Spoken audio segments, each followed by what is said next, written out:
Ескерту: халық емін қолданбас бұрын дәрігермен кеңесіп алыңыз. Бүгінгі тақырып: қызылша. Қызылшаның денсаулыққа қандай пайдасы бар?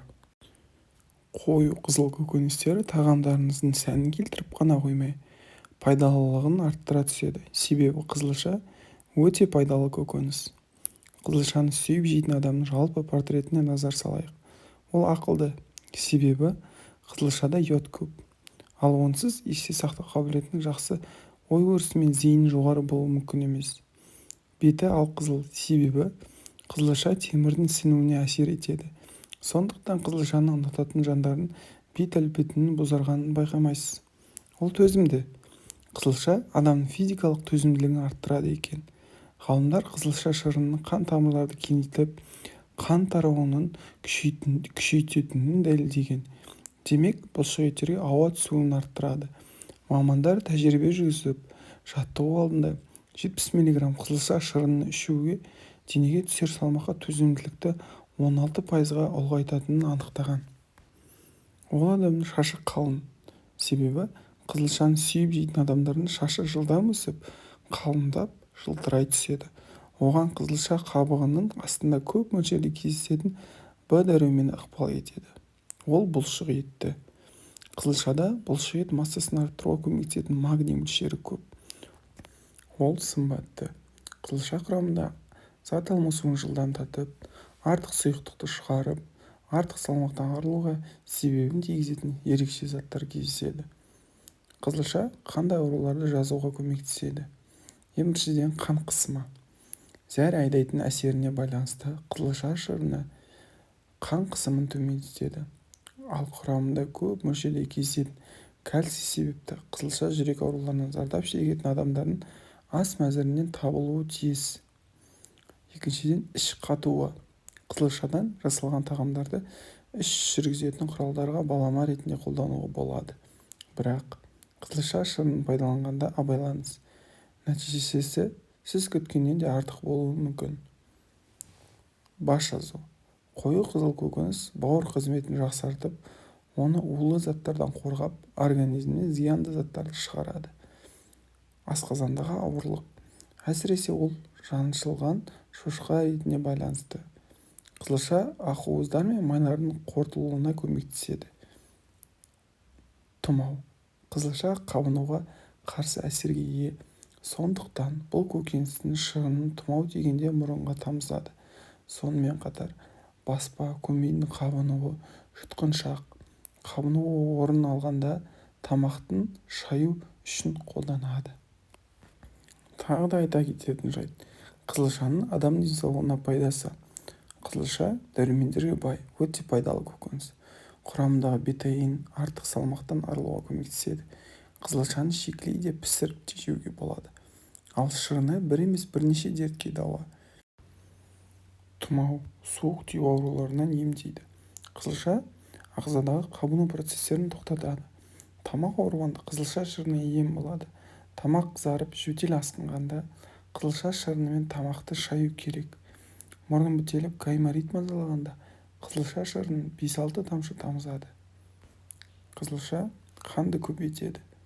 Қан құрамында гемоглобин төмендегенде қызылшаны көбірек тұтынған жөн. Бұл көкөністен неше түрлі салат жасауға болады. Қанды көбейту үшін 1 стақан қызылша шырынымен 1 ас қасық табиғи таза балды араластырып, күніне 3 рет ішесіз. Сондай-ақ жоғары қан қысымына шипа болады. Қызылшадағы табиғи нитраттар мен қан тамырларын кеңейтіп, артериялық қысымды төмендетеді. Бауыр мен асқазанның жұмысын жеңілдетеді. Егер күніне 3 рет қызылша шырынын ішсеңіз, бауыр ауруы сізді мазаламайды. Қызылшаның құрамындағы бетаин бауырдың жұмысын жеңілдетеді. Сонымен қатар өт жолдарына, асқазан ауруларына және сарыуырды емдейтін қасиеті бар. Қызылша іш қатудың алдын алады. Қызылша бұлшық еттерді нығайтады. Қызылшада бұлшық ет массасын арттыруға көмектесетін магний мөлшері көп. Спортпен айналысатындар қызылшаны көбірек тұтынған жөн.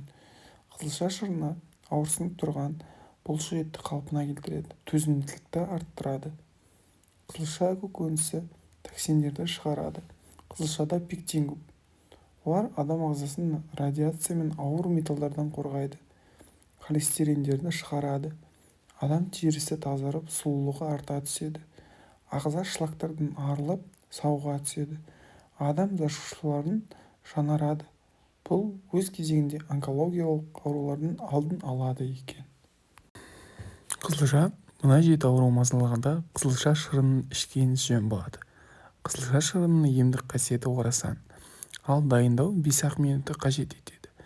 Нәтижесінде тұла бойыңызды билеген аурудан әп-сәтте айығасыз. Көкөністердің арасында қызыл түсімен ерекшеленетін кәдімгі қызылшаның емдік қасиеті орасан дейді. Тіпті оның кереметтілігі жайында Гиппократтың өзі айтып кеткен. Қызылша жемісін шикідей де пісіріп те жеуге болады. Ал шырыны бір емес бірнеше дертке дауа. Мұны дәрігерлер де бүгінгі ғалымдары да жоққа шығара алмайды. Сонымен қызылша шырынының нақты қандай ауруларға шипа болатыны туралы айта кетейік. Қызылша ангинаны емдейді. Тамақ ауруларының кез келген түрін қызылша шырыны ем болады. Ішсеңіз ағзаға, ішекке, бауыр, бүйрекке, несеп жолдарына ем.